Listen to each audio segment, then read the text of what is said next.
Laissez parler des petits papiers à l'occasion. Je suis un peu maniaque. J'aime. J'ai toujours dit que je voudrais mettre une caméra dans ma maison puis tout filmer tout le temps pour ne jamais rien manquer. Donc je prends énormément de photos puis je voudrais immortaliser toujours chaque moment là, tu sais, de les enfants, chaque chose. On prend toujours beaucoup de photos, on filme beaucoup. Puis ben, le scrapbooking, ça me permet vraiment d'aller chercher ces petits moments-là puis de faire une vedette avec le moment. Tu vois, là, quand je parlais de petits moments là, mignons, là, tu sais, comme on avait fait une fondue au chocolat. Mais en fait, je connaissais pas tellement ça avant d'avoir des enfants. Et là, en parlant avec des mamans, on veut tous capter le petit moment magique puis immortaliser chaque petit moment. Donc, je me suis mis à fouiller un peu, puis c'est en grande vogue, hein? C'est très à la mode. Ces temps-ci, tout le monde fait ça.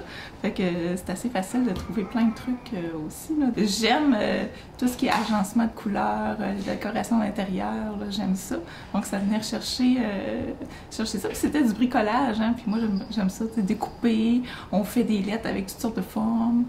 Donc, ça permet de venir agencer des formes, couleurs, textures.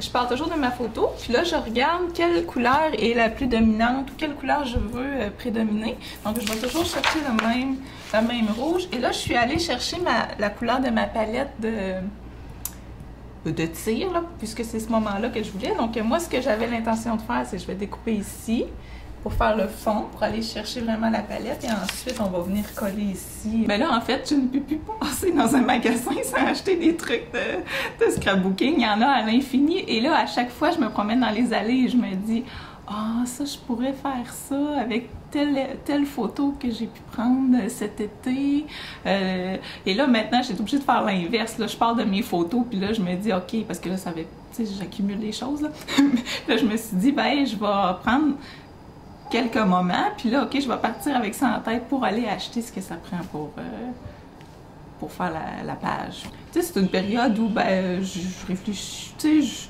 je me perds dans mes couleurs. Ça prend, tu sais, comme une page, ça peut prendre 1 heure. Juste trouver le bon fond de papier, la bonne couleur qui va aller avec la photo. Je fouille beaucoup dans mon matériel. Qu'est-ce qui serait beau?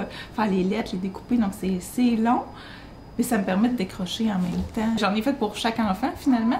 Et j'en ai fait aussi quelque chose qui est vraiment beau avec la vie de mes grands-parents. Parce que je me suis dit, ben mes enfants, eux, là, j'ai encore la chance d'avoir mes grands-parents. Ma grand-mère est encore vivante. Et je me suis dit, comment ils vivaient dans ce temps-là, l'école, ça ressemblait à quoi, leur travail, pour que mes enfants puissent, à travers un scrapbooking, revivre un peu ce qui se passait à cette époque-là. Je suis allée jusqu'à la fin, où, ben là, c'est toute la famille, là, tu sais, réunie. Ça, c'est mon premier enfant. Non, c'est le deuxième. Et moi, je dis toujours que je suis une éternelle nostalgique du passé, tu sais. Je vais toujours... c'est pas que ça m'attriste, mais je vais toujours me rappeler... oh, quand chaque fois que je regarde les photos, tu sais, j'ai toujours... Oh, j'ai toujours, puis je voudrais retourner, comme je dis toujours, j'anticipe l'avenir, puis je suis nostalgique du passé, là, j'essaie de vivre au présent, c'est pas facile. Non!